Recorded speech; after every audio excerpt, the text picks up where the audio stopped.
Cet épisode est une présentation des presses de l'Université de Montréal, active dans le monde de l'édition depuis 50 ans.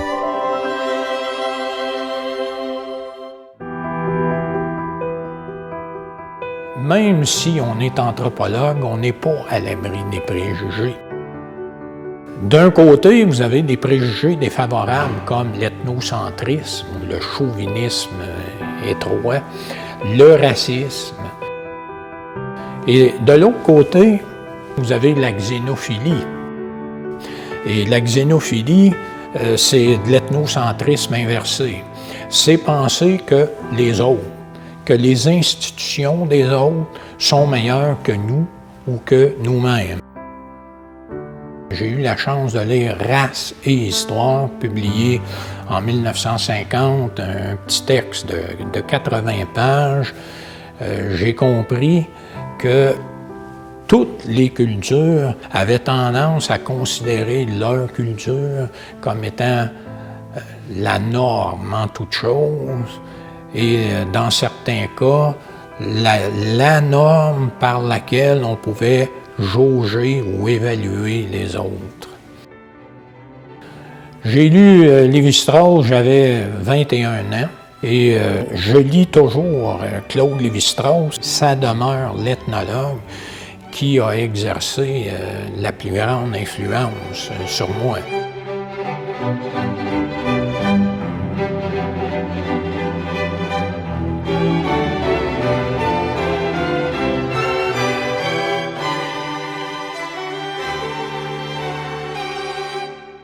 Roland Viault, vous êtes chargé de cours en anthropologie à l'Université de Montréal. Vous avez écrit un autre livre, Amerindia, essai d'ethno-histoire autochtone. L'ethno-histoire, c'est une branche de l'histoire qui fait beaucoup de place à l'anthropologie. C'est une méthode générale qui permet de répondre à des questions. Et une des questions à laquelle vous tentez de répondre dans votre livre, on sait qu'il y a eu des Iroquois qui étaient présents dans la vallée du Saint-Laurent au temps des premiers voyages de Jacques Cartier, et que ces peuples iroquois ont disparu éventuellement de la carte. Et avec votre méthode ethno-historique, vous êtes en mesure de répondre et d'expliquer pourquoi ils ont disparu? Ce que j'ai mis de l'avant comme interprétation à la disparition des groupes qu'on a appelés les Iroquois du Saint-Laurent, c'est-à-dire des groupes de la famille linguistique iroquoienne qui occupaient la vallée du Saint-Laurent, disons de Tadoussac jusqu'à Kingston, Ontario, jusqu'à l'embouchure du lac Ontario. Ces Amérindiens qui sont rencontrés par Jacques Cartier disparaissent de la vallée du Saint-Laurent entre les voyages, le troisième voyage de Cartier et la venue de Samuel de Champlain au début des années 1600. Et l'explication qui est mise de l'avant par l'historiographie traditionnelle et aussi par certains archéologues, c'est que cette disparition-là aurait été d'abord et avant tout occasionnée par des guerres intertribales qui se seraient accentuées suite à la présence européenne et notamment des articles de fabrication européenne. Les gens qui étaient dans la vallée du Saint-Laurent, entre Québec, disons, et Montréal, on a longtemps pensé qu'il y avait peut-être le monopole de ces objets de fabrication européenne et qui avait été jalousé par d'autres groupes, dont les Mohawks et les Hurons. Je pense que cette explication est très partielle. Vous expliquez dans votre livre que ce serait plutôt les maladies qui auraient affaibli grandement les Iroquois qui étaient présents à Hochelaga, donc sur l'île de Montréal et aussi dans la région de Québec. Oui. Alors, pour essayer d'amener une thèse convaincante à ce niveau, je me suis penché sur le troisième voyage de Jacques Cartier et par la suite celui de Roberval. Alors, disons, on parle des années 1541, 1543. Cartier arrive quelque temps avant Roberval, va repartir pour certaines raisons. Et Roberval, par la suite, vient s'installer au même endroit que Cartier. Et Ce que je trouve intriguant, dans le cas de Jacques Cartier, sa troisième relation de voyage, la fin est manquante. Et dans le cas de Roberval, la fin est aussi manquante. Quand on lit les relations de voyage de Cartier, particulièrement la troisième, quand il entreprend son voyage en 1541, je pense qu'il y a des passagers clandestins à bord de ces navires. Je m'explique.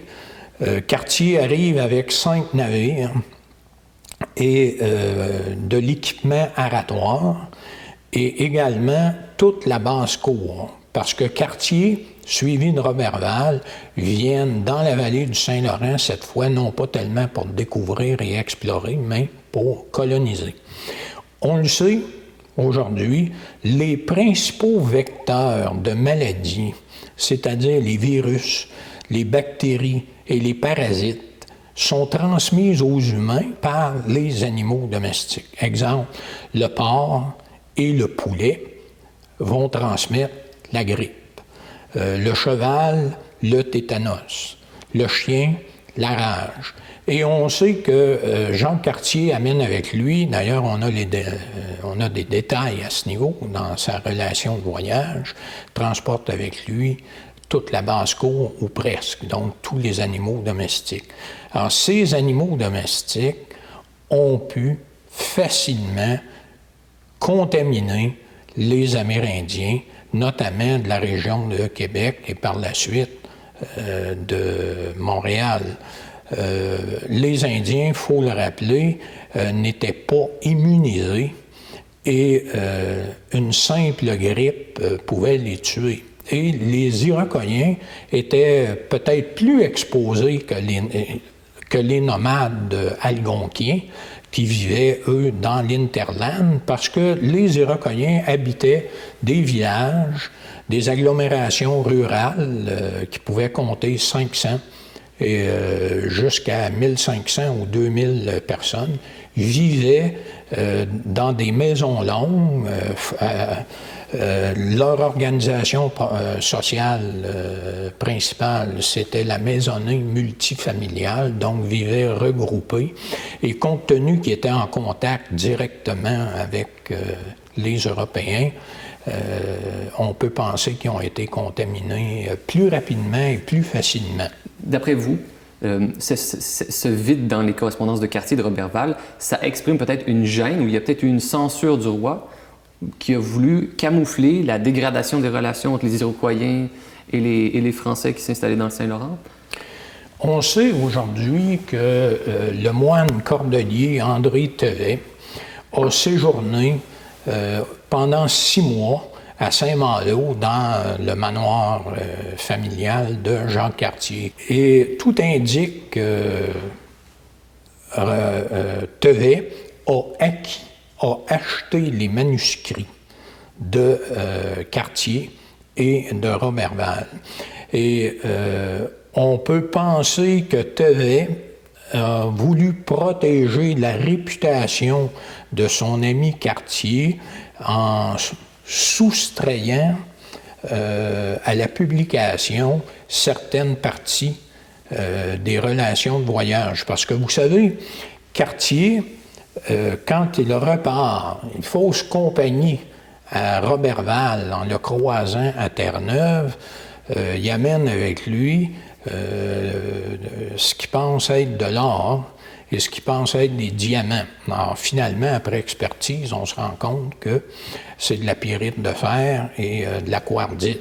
Et il y a une expression qui va demeurer pendant longtemps, faux comme diamant de Canada, et on sait que les Français ne reviennent pas dans la vallée du Saint-Laurent avant 1580, donc vont être au moins presque 40 ans sans revenir, et c'est parce que Cartier, finalement, le dernier voyage s'est traduit par un fiasco, et c'est aussi le cas pour Roberval, qui quitte l'emplacement de Cap-Rouge, et on sait aujourd'hui, on s'interroge sur la façon dont il a quitté l'endroit, parce que les archéologues ont constaté que le site avait été incendié. Et donc, qui a mis le feu? Les Français ou les Amérindiens, les Iroquoiens de Québec? Personnellement, je pense que ce sont les Amérindiens pour différentes raisons. Les Amérindiens, si la thèse de la contamination est fondée, on peut penser fortement que les Amérindiens, notamment leurs chamans, et on sait que les Iroquoiens du Saint-Laurent avaient des chamans, c'est confirmé dans la relation de Cartier, ont pu pointer du doigt très rapidement les Français comme étant la cause de maladies qui les frappaient, des nouvelles maladies, et on faisait le lien entre le fait que les Français ne mouraient pas de ces maladies, probablement, et que les Iroquoiens, eux, décédaient. Alors, en lisant Roberval et Cartier, c'est évident que les relations se sont détériorées progressivement et peut-être suffisamment pour forcer les Français à quitter. Mais finalement, les relations entre les premiers Français dans la vallée du Saint-Laurent et les Amérindiens, ça commence mal. Est-ce que les Micmacs ont vécu la croix que Jacques Cartier plante à Gaspé? Est-ce qu'ils ont vu ça comme un acte de guerre ou une sorte d'appropriation du territoire? Concernant Jacques Cartier et Roberval, vous savez, quand Cartier et Roberval sont revenus en France, il y a eu une enquête qui a été menée sur l'expédition. Et il y a des gens qui ont témoigné en cours. Et on sait qu'il y a le capitaine d'un bateau de pêche basque, donc qui fréquentait le golfe du Saint-Laurent, qui a été appelé à témoigner. Et on connaît son nom, Clemente de Odelica. Et Odelica nous dit que des Amérindiens du Canada, des Iroquoiens du Saint-Laurent, en 1542-43, sont montés à bord de son navire, probablement pour échanger, et auraient révélé aux Basques qu'ils avaient tué 35 des charpentiers de Jacques Cartier à Québec.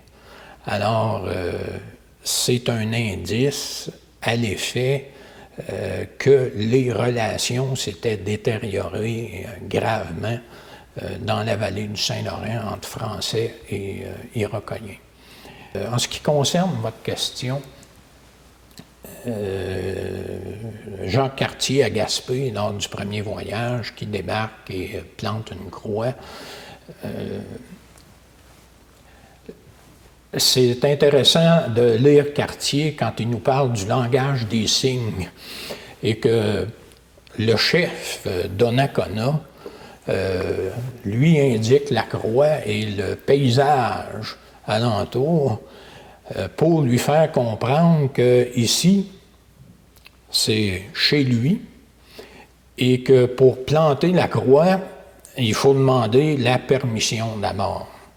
Alors, c'est un geste qui est perçu. La croix n'est pas perçue par les Amérindiens comme une balise que les Français installent, mais comme une appropriation du territoire. Vous savez, lors de la fondation européenne de Montréal en 1642, en lisant les écrits de l'époque, on sait que Chamédé de Maisonneuve monte sur le Mont-Royal et va planter une croix.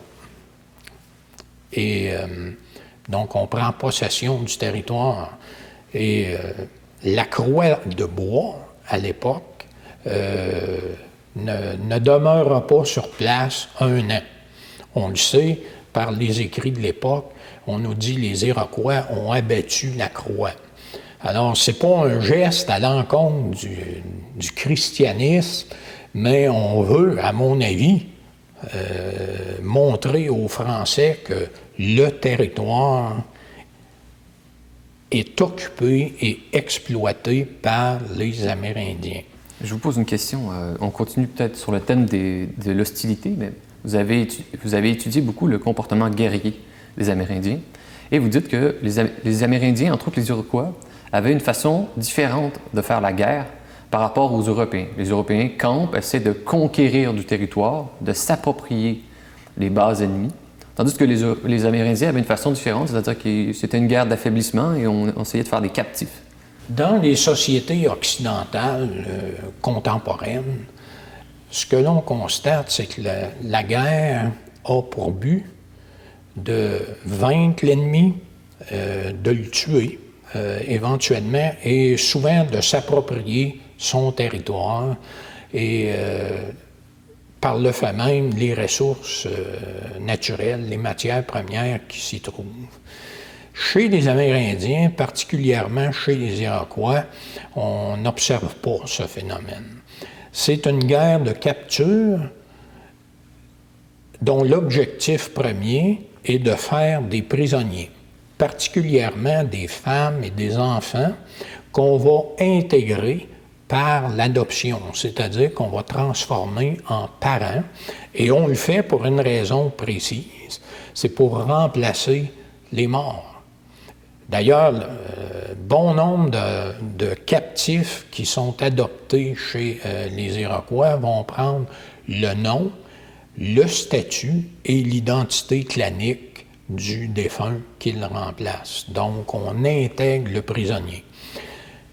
On pratique l'adoption, mais attention, on n'adopte pas tous les prisonniers.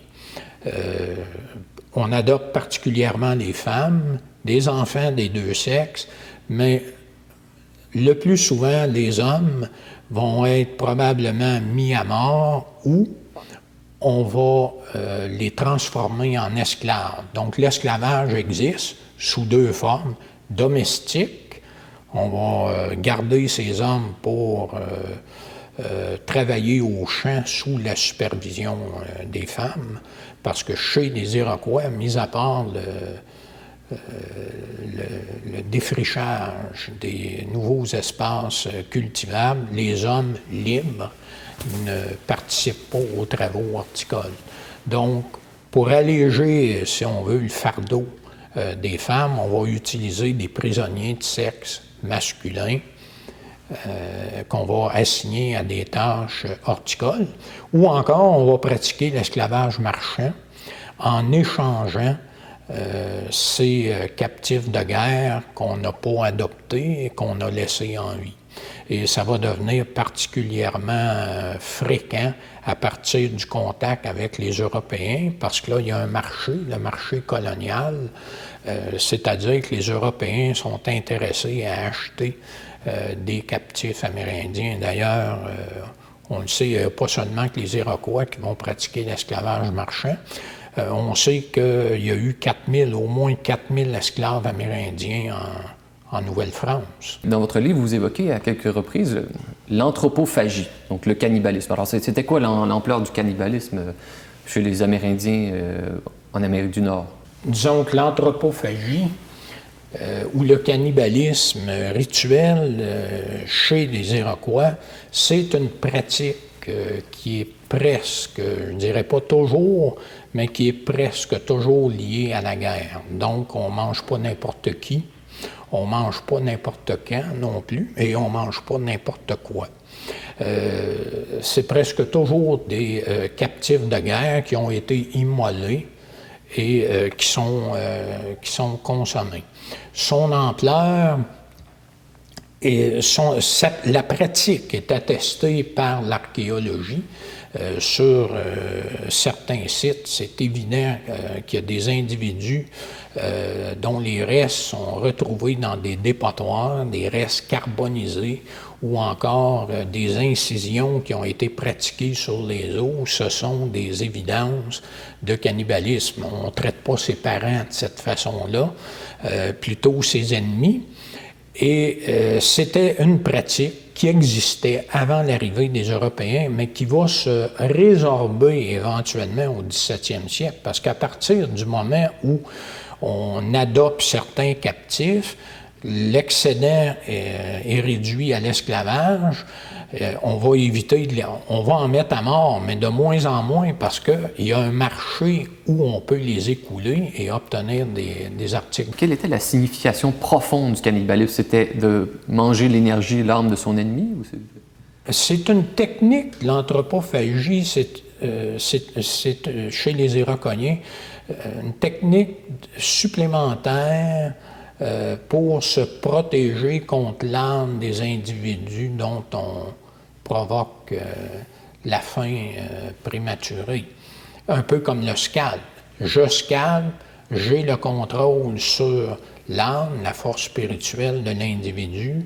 Si je le consomme, j'adopte sa bravoure, son courage, donc en même temps, je me protège contre lui. Parce que, vous savez, tuer quelqu'un, chez les Iroquois, c'est une arme à double tranchant.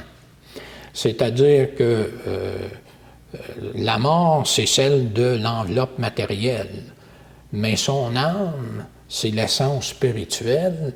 On pense que l'âme est increvable, qu'elle ne meurt pas. Donc, il faut se prémunir en même temps, il faut se protéger, et c'est pour ça qu'on pratique le scalp et on pratique l'anthropophagie. Oui. Ce n'est pas un cannibalisme de gastronomie, ce n'est pas un cannibalisme de pénurie non plus. Les sociétés iroquoiennes accordent une place très importante aux femmes. Et vous dites dans votre livre, c'est comme si vous le disiez, mais vous ne l'écrivez pas en ces termes-là, mais chez les sociétés iroquoiennes, le viol est presque une impossibilité, c'est-à-dire que les femmes sont tellement bien traitées qu'on entend très rarement parler de viol, même chez les rivales qui sont capturées. Les Hurons, qui étaient une société iroquoienne, les Jésuites nous apprennent dans leurs relations que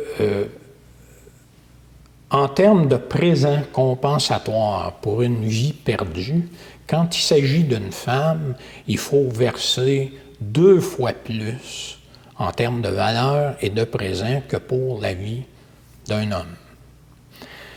Alors, ça indique que dans la société matrilinéaire, c'est-à-dire où les liens généalogiques passent par la femme, l'importance qu'elle peut avoir. Mais dans les sociétés iroquoiennes, donc, ce sont des sociétés matrilinéaires, et donc vous en parlez un peu dans votre livre, les hommes voyagent de tribu en tribu, et donc ils doivent aller vivre avec leurs femmes dans la maison de leur belle-mère.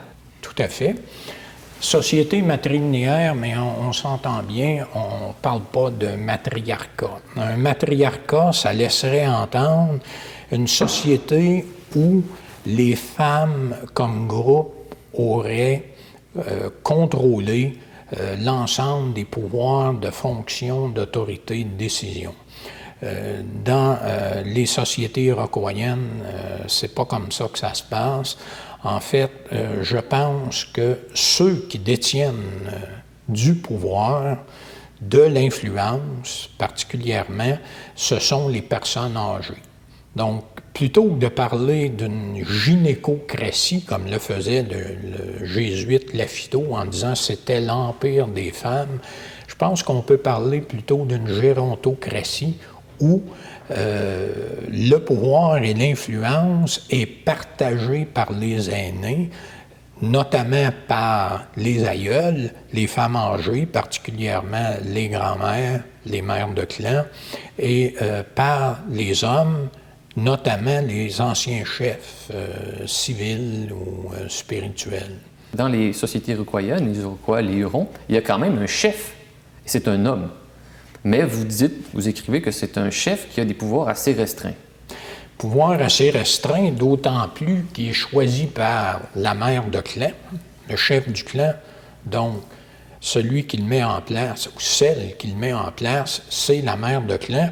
Et elle garde en tout temps le pouvoir de le destituer. Alors, si l'individu qui a été choisi, après consultation, la mère de clan va sonder l'opinion des membres du clan pour voir si tel individu qu'elle entend proposer est-ce qui fait le consensus.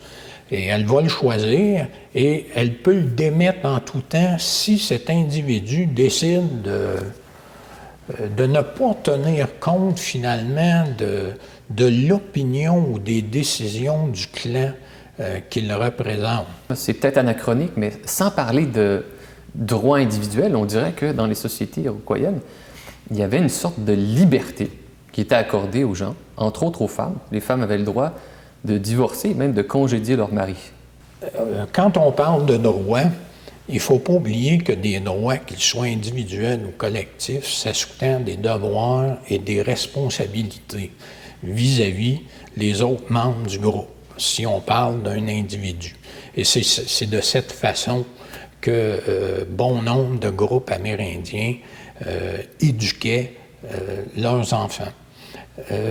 Par rapport au divorce, c'est aussi facile à obtenir, et c'est vrai autant chez les Algonquiens que chez les Iroquois, pour l'homme que pour la femme. Quand une relation de couple a vécu, on peut y mettre un terme, qu'on soit un homme ou une femme. On a la liberté, on a le droit de le faire, mais c'est quand même assez rare que ça se produit en réalité. Si on jette un œil du côté des documents historiques, parce que la présence des enfants entraînait une certaine stabilité à la relation au sein du couple. Parce que les enfants étaient les bienvenus et étaient perçus comme probablement la principale richesse.